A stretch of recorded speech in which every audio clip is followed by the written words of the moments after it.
It's finally time. I've put this very expensive, very popular long drive shaft in one of my long drive heads, and it's about time I get training and practicing for 2021. I haven't hit this thing once, so where better place to embarrass myself than on the golf course.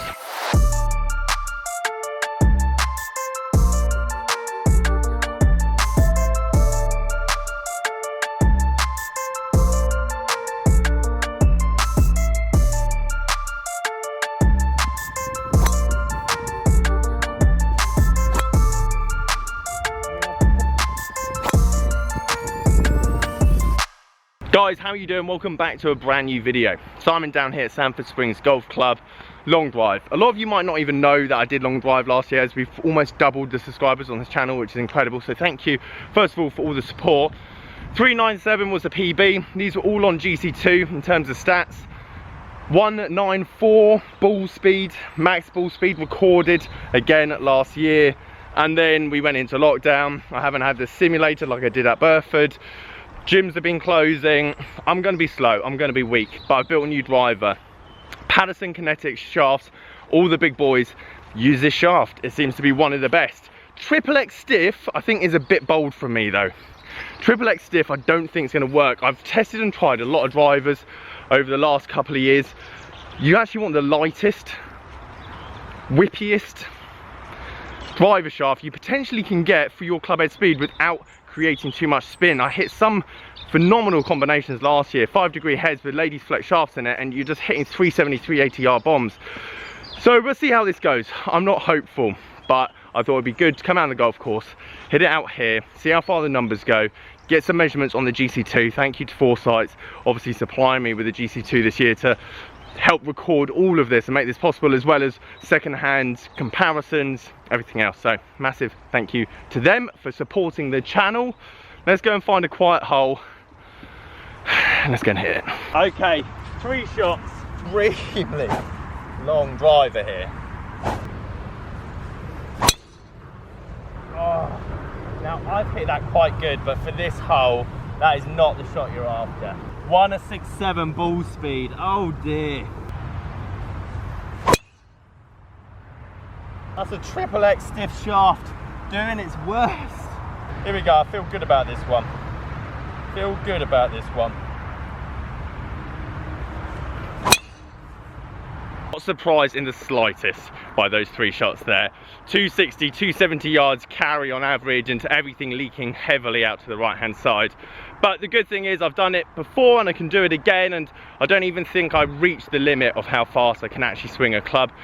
Hopefully I'm just going to be able to engage exactly what I learned before, remember it, body gets that muscle memory, and we fire on all cylinders. But obviously it's going to be 2-3 months of grinding through the winter to get that all back. But I wanted to do this video as a benchmark. At the moment, those 3 shots, don't get me wrong, I think I can still hit it harder and get a higher ball speed than 167. But that's the benchmark where we are at the moment. Let's see where we are in a couple of months. Hole 5, 3-1-5. Technically, I just need to get a hold of a decent one and it should, well, pretty much get there. Not that you'd necessarily need a long drive driver, because on a good day, you could probably just use a normal driver, but that's not the point. She was better. Finally broke that 300 yard carry mark. However, I still think it's finished about 20-30 yards right at the green. Wind slightly left to right down here on the 5th, and unfortunately with my slight, well, let's just say push slice, that doesn't necessarily lead to a great result. Let's go and find it. Let's hit a few more. Let's see if we can get up to those 180s.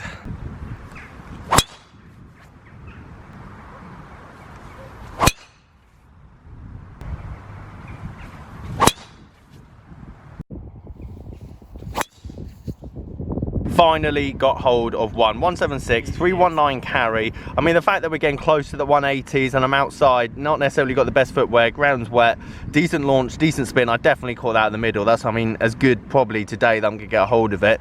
The only thing that's gonna make that ball go further is obviously increasing that ball speed as we go on. But overall, 319 carry. Let's go and see how close it is to the green, because that was pretty much on it. Sadly, we caught the one puddle on the fairway. Mind you, there's probably quite a few puddles on the fairway. Plugged there, probably got about 60, 65 yards into the flag, which is probably about right in terms of obviously distance from the tee box. But overall, in the summer, that probably would have got up there. But then you got to ask yourself the question, how many of those am I actually going to hit to get all the way up there, and how many of them are going to finish over there, over there, to actually warrant taking the risk. But it's a very interesting conversation to have. As I've got better, as I've got faster over last year, I felt like I was just chipping all of my clubs because I had that added distance. You look at Voucher, incredibly good golfer. He hits it a phenomenal way, but technically he's very sound all over. College golf, very good player. Wedge game, very good player, and he's hitting 7 irons in from 220, 230 yards. You look at Bryson this year, putting the 48-inch driver in the bag, testing the limits. Whether you agree with it, or whether it's right, or whether it's wrong, it's nice to see the boundaries being tested once again. And let's be honest, he's not the first person to test the boundaries. John Daly, Tiger Woods, people that are just big hitters in the game. And every generation, every 5 years, you're gonna have someone that just reinvents, hits outside the box, hits it further than everyone else, but it doesn't necessarily mean they're gonna win every tournament. I mean, I've caught a hold of it.